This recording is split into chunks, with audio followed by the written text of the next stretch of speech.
kable nyo guys ng charger is delikado po, no? Huwag nyo ipagwalang bahala.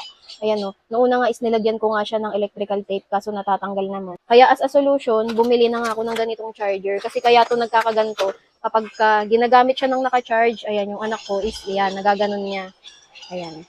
So, kaya siya na bubutas. Lalo na nga to, ang laki na, delikado, nakakakuryente po yan guys. So, ito nga guys, recommend ko itong ating Essager. Ayan o. 'Di ba? Hindi na siya, ayan.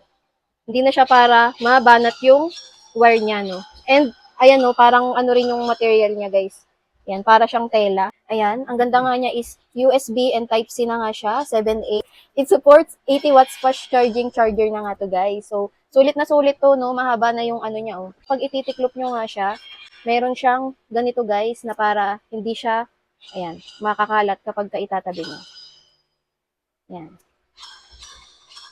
So, sobrang sulit nito guys. Ang ganda nga niya dahil yung material niya is para siyang yarn. Ayan o. 'Di ba? 24 braided PP na siya.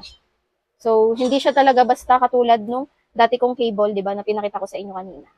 So, sobrang mura lang nito guys. Ilalagay ko na lang yung link dyan sa baba.